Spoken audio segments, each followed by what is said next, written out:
मुंबईतील local train सेवा ही शहराची खरी जीवनवाहिनी मानली जाते. दररोज सुमारे 75 लाखाहून अधिक प्रवासी मध्य, पश्चिम आणि हार्बर मार्गांवर प्रवास करतात. परंतु या अफाट प्रवासाच्या पार्श्वभूमीवर उभं राहतंय एक काळजीवाहू आणि धक्कादायक चित्र. लोकल मार्गाच्या प्रत्येक किलोमीटरवर सरासरी 3 प्रवाशांचा मृत्यू होतो आहे. ही आकडेवारी केवळ खळबळजनक नाही, तर शहर प्रशासन, रेल्वे व्यवस्थापन आणि प्रत्येक नागरिकासाठी ही एक गंभीर इशारा आहे. रेल्वेच्या अधिकृत आकडेवारीनुसार 2023 साली एकूण 2700हून अधिक मृत्यू केवळ मध्य आणि पश्चिम रेल्वे मार्गांवर नोंदवले गेले. म्हणजे दररोज सरासरी 7 जणांचा जीव मुंबईच्या लोकल ट्रेन प्रवासात जातो. हे मृत्यू वेगवेगळ्या कारणांमुळे होतात.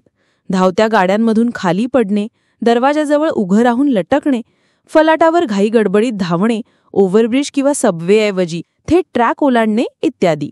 या मृत्यूंमागे काही प्रमुख कारणं सातत्याने समोर येत आहेत. सर्वात आधी येते ती म्हणजे अतिगर्दी. पीक अवरमध्ये ट्रेनमध्ये चढणं ही धाडसाची बाब असते.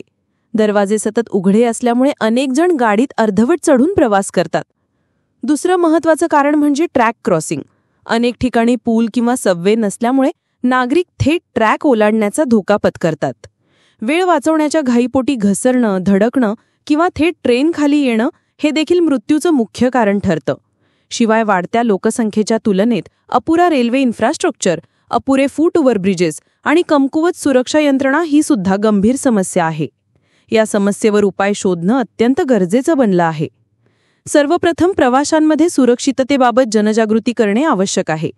शाळा, महाविद्यालय, स्थानकांवर माहिती सत्र आणि व्हिडिओ क्लिप्सद्वारे सुरक्षित प्रवासाविषयी जागरूकता वाढवता येईल. याशिवाय नवीन लोकल गाड्यांमध्ये दरवाजे आपोआप बंद होणारी यंत्रणा लागू करणे अत्यावश्यक आहे. स्थानकांवर ओव्हरब्रिज आणि सबवेची संख्या वाढवणं, त्यांच्या देखभालीला प्राधान्य देणे गरजेचं आहे. गर्दी कमी करण्यासाठी पीक अवरमध्ये अधिक ट्रेन फेऱ्या चालवणं आणि रेल्वे सुरक्षा दलाची उपस्थिती वाढवणं हे सुद्धा उपाय म्हणून अंमलात आणावेत.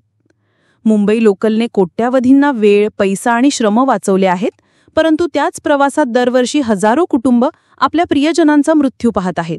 ही जबाबदारी केवळ रेल्वेची नाही, तर समाज म्हणून आपलीही आहे. प्रशासन, प्रवासी आणि माध्यमांनी मिळून या गंभीर वास्तवात बदल घडवला पाहिजे. अन्यथा जीवनवाहिनी मानल्या जाणाऱ्या मुंबई लोकलचा प्रवास अनेकांसाठी मृत्यूवाहिनी ठरण्याचा धोका कायम राहील.